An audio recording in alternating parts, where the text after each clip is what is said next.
በጥልቁ ውቅያኖስ ጨለማ ውስጥ የሰው ልጅ አይን ሊደርስበት በማይችልበት ብርሃን በውሃው ግፊት ተረቶ በጠፋበት በዚያ የቀዘቀዘ ዓለም ውስጥ አንድ ግዙፍና አስፈሪ አውሬ አድብቶ ይጠብቃል። ይህ አውሬ ከስጋና ከደም የተሰራ አይደለም። ከብረት ከሲሊኮንና ከኒውክለር እሳት የተገነባ የሰው ልጅ የቴክኖሎጂ ጥበብ የመጨረሻ ውጤት ነው። በኦሃዮ ክፍል ሰርጓጅ መርከቦች ሆድ ውስጥ በዝምታ ተኝቶ ትዕዛዝ የሚጠባበቀው ይህ የጥፋት መቅሰፍት ስሙ ትራይደንት 2 ይባላል። ትራይደንት 2 ተራ ሚሳኤል አይደለም። እሱ የዓለም መጨረሻ መጀመሪያ፣ የሀያላን መንግስታት የመጨረሻው የቃል ኪዳን በትርና ማንም ሊያቆመ የማይችል የሰማይ ላይ መብረቅ ነው። አሜሪካ ይህንን መሳሪያ በውቅያኖስ ግርጌ የደበቀችው ለጉራ አይደለም። ማንም ሊያጠፋት የማይችል የበቀል እሳት እንዳላት ለዓለም ለማሳሰብ እንጂ።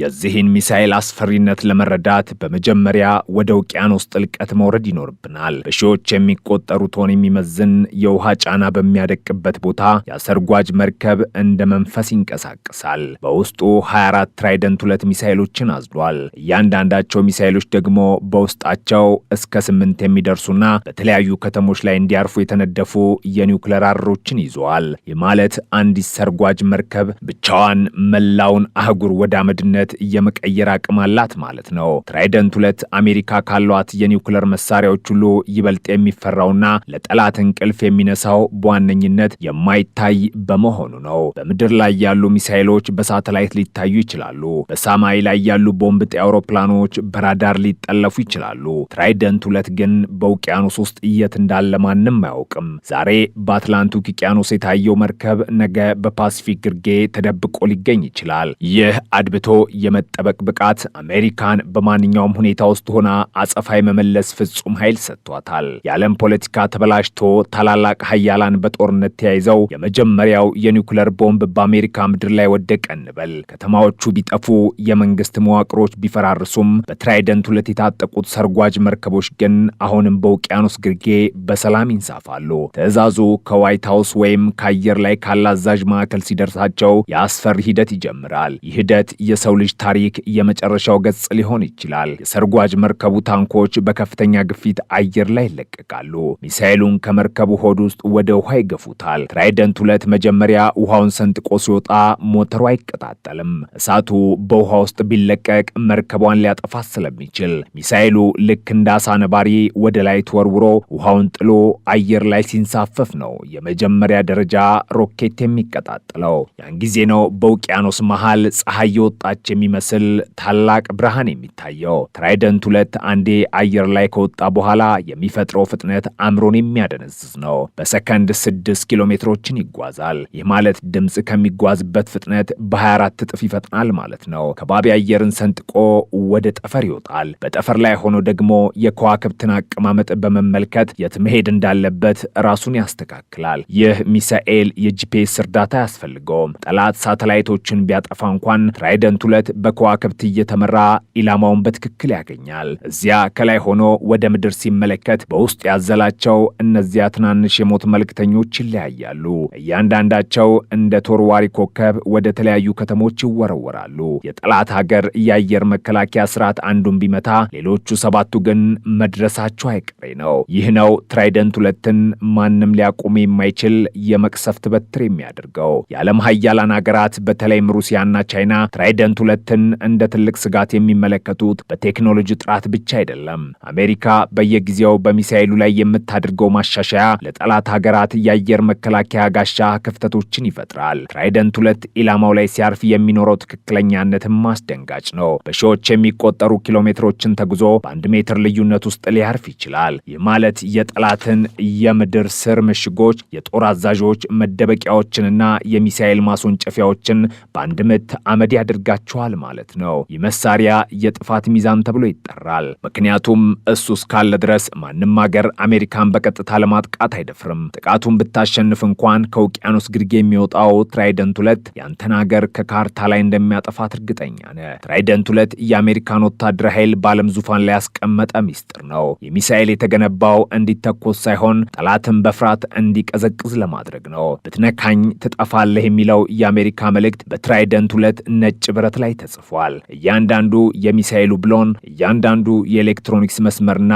እያንዳንዱ የኒኩለር ቅንጣት የተሰራው ለፍጹም ገዳይነት ነው። የሰው ልጅ የፈጠረው እጅግ አጥፊውና አውዳሚ መሳሪያ ቢኖር ትራይደንት 2 ነው። እሱ ሰላምን የሚያስከብር ሳይሆን ጥፋትን የሚያዘገይ የፍርሃት ጋሻ ነው። በአሁኑ ሰዓትም እኛ ይህን በምንሰማበት ቅጽበት በሰማዩ ውቅያኖስ ግርጌ እነዚያ ሰርጓጅ መርከቦች በዝምታ እየዋኙ ነው። በውስጣቸው ያሉት ትራይደንት 2 ሚሳኤሎች እንደ ተቆጣ ዘንዶ አድብተዋል። አሜሪካ ይህንን ኃይል በእጇ ይዛ በዓለም ፖለቲካ ላይ የምትሰጠው ትዕዛዝ ክብደት አለው።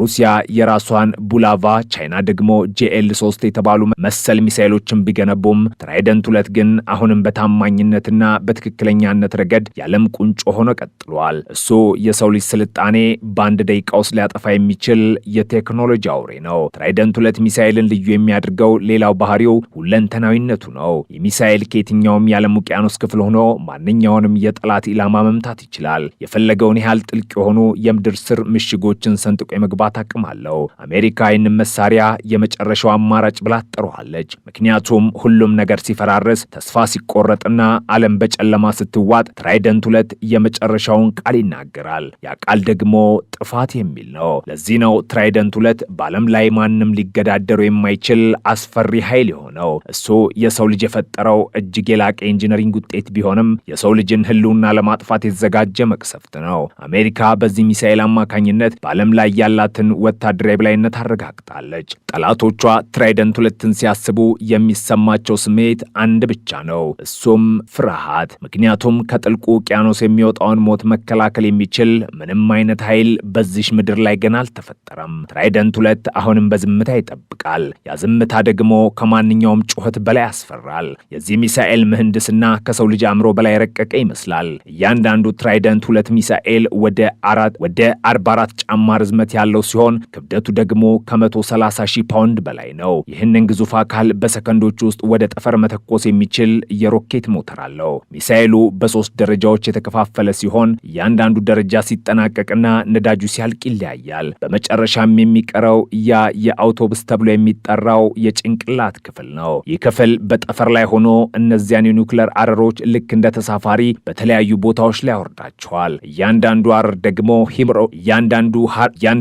አረር ደግሞ ሂሮሺማ ላይ ከወደቀው ቦምብ በ10ና በ20 እጥፍ የሚበልጥ አጥፊ ኃይል አለው። ይህ ማለት አንድ ትራይደንት 2 ሚሳኤል ብቻውን 10,000 ሂሮሺማዎችን በአንድ ጊዜ መፍጠር ይችላል ማለት ነው። የአሜሪካ የባህር ኃይል ጀነራሎች እንደሚሉት ትራይደንት 2 የማይሳሳት መሳሪያ ነው። ባለፉት 30 ዓመታት ውስጥ ከ170 በላይ የተሳኩ የሙከራ ተኩሶች ተካሂዶበታል። የአይነቱ አስተማማኝነቱ በዓለም ላይ ለየትኛው ሚሳኤል አልተሰጠም። ጠላት አሜሪካን ለማጥቃት በሚያስብበት ጊዜ ይህ 99 በመቶ አስተማማኝ የሆነው ሚሳኤል አጸፋው እንደሚመልስበት ያውቃል። ይህ ዕውቀት ደግሞ ትልልቅ ጦርነቶች እንዳይነሱ የሚያደርግ የሰላም ዋስትና ሆኖ ያገለግላል። ነገር ግን ይህ ሰላም በሽብርና በፍርሃት ላይ የተመሰረተ ሰላም ነው። ትራይደንት 2ን ስናስብ የምናስበው ስለ ብረትና ስለ ነዳጅ ብቻ አይደለም። የምናስበው ስለ ሰው ልጅ ዕጣ ፈንታ ነው። ይህ መሳሪያ የሰው ልጅ ጥበብ ምን ያህል ሊልቅ እንደሚችል ያሳያል። በተመሳሳይ ጊዜ ደግሞ ያ ጥበብ ለጥፋት ሲውል ምን ያህል አስፈሪ እንደሚሆን ያስገነዝባል። ትራይደንት 2 በውቅያኖስ ግርጌ ተኝቶ የሚተነፍሰው የሞት ትንፋሽ የዓለምን ጂኦፖለቲካ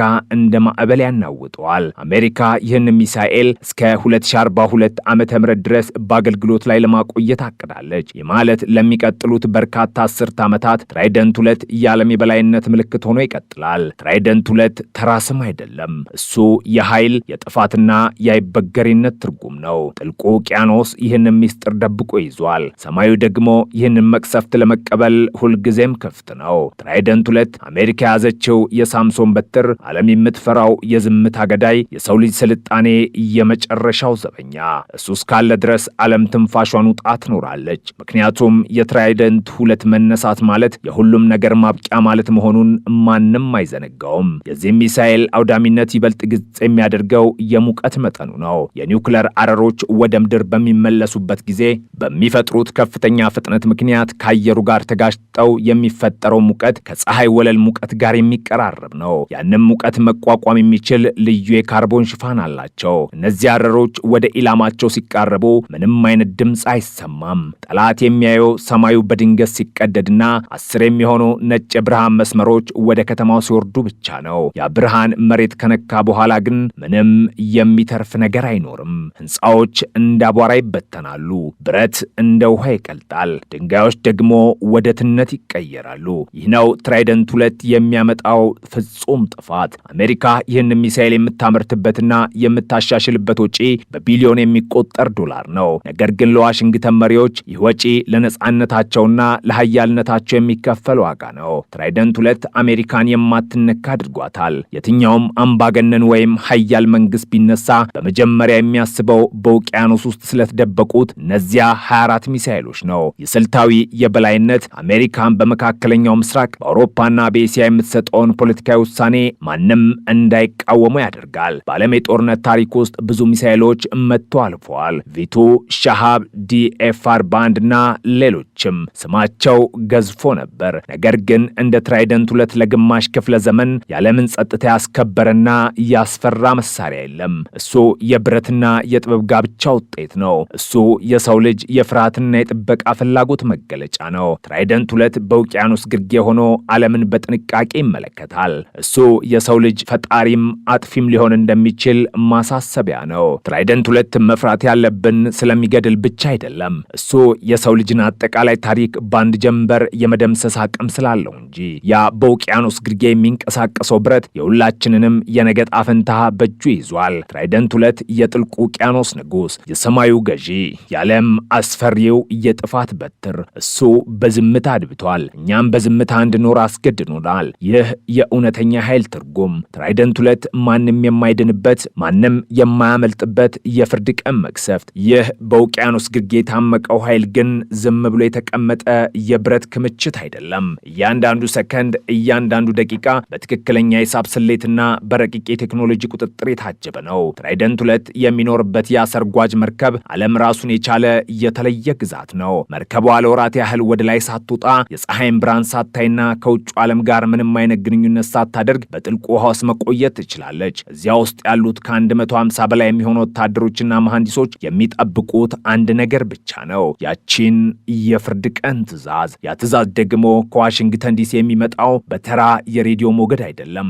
ውሃው እጅግ ጥልቅ ከመሆኑ የተነሳ መደበኛ የሬዲዮ ሞገዶች ሊሰነጥቁት አይችሉም። ለዚህም ሲባል አሜሪካ ELF የተባለና በመላው ምድር ላይ የሚጓዝ እጅግ ረቂቅ የሞገድ ስርዓት ትጠቀማለች። የሞገድ በውቅያኖስ ግርጌ ለሚገኙት ገዳይ መርከቦች ትዕዛዝ ሲያስተላልፍ ትራይደንት 2 ከእንቅልፉ ይነቃል። ትራይደንት 2 አንዴ ከተተኮሰ በኋላ ያለው ጉዞ የሰው ልጅን የማሰብ አቅም የሚፈታተን ነው። ሚሳኤሉ ከውሃ ወጥቶ አየሩን ሲሰነጥቅ በውስጥ ያለው የናቪጌሽን ስርዓት በሰከንድ የከዋክብትን ካርታ ያነባል። MK6 የተባለው ይህ ስርዓት ሚሳኤሉ በጠፈር ላይ በየትኛውም አቅጣጫና በምን አይነት ፍጥነት እየተጓዘ እንደሆነ በከፍተኛነት ይቆጣጠራል። ትራይደንት 2 የጂፒኤስ ሳተላይቶች ቢመቱ ወይም የጠላት የኤሌክትሮኒክስ መሳሪያዎች ግንኙነቱን ቢያውኩት እንኳን ከጥንት ጀምሮ የሰው ልጅ ሲመራባቸው በኖሩት በከዋክብት ብርሃን ተመርቶ ኢላማውን አያጣውም። ይህ የጥንታዊ ጥበብና የዘመናዊ ቴክኖሎጂ ጋብቻ ትራይደንት 2ን ማንም ሊያታልለው ወይም ሊያመክኑ የማይችል ልባም ገዳይ ያደርገዋል። በውስጡ የያዛቸው እነዚያ የሞት ፍሬዎች አረሮች ደግሞ እጅግ አስፈሪ የሆነ የመበተን ጥበብ አላቸው። MIRV የሚባለው ቴክኖሎጂ አንዱ ሚሳኤል በተለያዩ አቅጣጫዎች የሚገኙ 10 ከተማዎችን በአንድ ጊዜ እንዲያጠፋ ያስችለዋል። አንድ ትራይደንት 2 ሚሳኤል ከጠፈር ላይ ሆኖ 8 አረሮችን ይለቃል። አንደኛው አረር ወደ ምስራቅ፣ ሁለተኛው ወደ ምዕራብ፣ ሶስተኛው ደግሞ ወደ መካከለኛ የሀገሪቱ ክፍል ይወረወራሉ። የጠላት ሀገር የአየር መከላከያ ስርዓት የትኛውን መምታት እንዳለበት ግራ ይጋባል። አንዱን ቢመታ እንኳን ሌሎቹ 7ቱ የጥፋት መልእክተኞች በሰከንዶች ልዩነቱ ውስጥ ምድርን ያደዷታል። የመሳሪያ የተፈጠረው ለውጊያ ሳይሆን ለፍጹም መደምሰስ መሆኑን የሚያረጋግጠው ይህ መንጋ ጥቃት ነው። ትራይደንት 2 የአሜሪካን የኒውክሌር 3 ማዕዘን ብቸኛና እጅግ አስተማማኝ ምሰሶ ያደርገዋል። በምድር ላይ ያሉ የሚሳኤል ጉድጓዶች በቀላሉ ሊጠቁ ይችላሉ። የአየር ላይ ቦምብ ጣይ አውሮፕላኖች ገና ሳይደርሱ ሊመቱ ይችላሉ። ትራይደንት 2 ግን በውቅያኖስ ሆድ ስለተሸሸገ ጠላት አሜሪካን ለመምታት በሚያስብበት ጊዜ መጀመሪያ እነዚያን ሰርጓጅ መርከቦች እንዴት ላጥፋቸው ብሎ ይጠይቃል። መልሱ ግን አትችልም የሚል ነው። ምክንያቱም እነዚያ መርከቦች በመላው ዓለም ውቅያኖሶች ውስጥ ተበታትነው ይገኛሉ። ይህ ነው አሜሪካን በዓለም ፊት ማንም የማይደፍራት ሀያል ያደረጋት። የትራይደንት 2 መኖር ብቻ ሀያላን ሀገራት በጠረጴዛ ዙሪያ ተቀምጠው በዲፕሎማሲ እንዲነጋገሩ ያስገድዳቸዋል። ምክንያቱም የትራይደንት 2 በቀል መጨረሻ የሌለው ጥፋት መሆኑን በሚገባ ያውቁታል። የዚህ ሚሳኤል ዕድሜም ሌላው የሚደንቅ ጉዳይ ነው። ትራይደንት 2 ለመጀመሪያ ጊዜ ወደ ስራ ከገባ 10 ዓመታት ቢያልፉም አሜሪካ ግን D5LA በተባለው ፕሮጀክት አማካኝነት ሚሳኤሉን ለሚቀጥሉት 20ና 30 ዓመታት እንዲያገለግል አድርጋ አሻሽለዋለች። በውስጡ ያሉትን የኮምፒውተር ቦርዶች፣ የሞተር ክፍሎችና የቀለም ቅባቱን ሳይቀር በዘመናዊ ቴክኖሎጂ ቀይረዋለች። ይህ ማለት የትራይደንት 2 ግርማ ሞገስና አስፈሪነት ከጊዜ ጋር አይደበዝዝም። ይልቁንም ይበልጥ እየረቀቀና እየከፋ ይሄዳል። አዲሱ ትውልድ በቴክኖሎጂ ዓለም ውስጥ ቢመላለስም በውቅያኖስ ግርጌ ያለው የአይድሮ አውሬ ግን አሁንም በዘመናዊ ጥፍሮቹ ዓለምን እንደያዘ ነው። ትራይደንት 2 የሚተኮስበት ያ የሰከንድ ቅጽበት ደግሞ የወታደራዊ ጥበብ ቁንጮ ነው። ሚሳኤሉ ከመርከብ ወጥቶ ውሃውን ሰንጥቆ ሲወጣ የሚፈጠረው ግፊት በአካባቢ ያለውን ውሃ ወደ ትነት ይቀይረዋል። የሮኬቱ ሞተር በአየር ላይ ሲቀጣጠል የሚፈጠረው ድምፅና ንዝረት በውቅያኖስ ላይ ያሉ አሳ አጥማጆች ወይም መርከቦች በሺዎች የሚቆጠሩ ማይሎች ርቆ ቢገኙ እንኳን ሊሰሙ ይችላሉ። ያ በሰማይ ላይ የሚታየው ነጭ ጭስና የእሳት ነበልባል ለጠላት ሀገር የመጨረሻው መርዶ ነው። ምክንያቱም ትራይደንት 2 አንዴ ከተተኮሰ በኋላ ወደ ኋላ መመለስ ወይም ማቆም አይቻልም። እሱ እንደተወረወረ ቀስት ሳይሆን እንደታዘዘ መቅሰፍት ነው የሚጓዘው።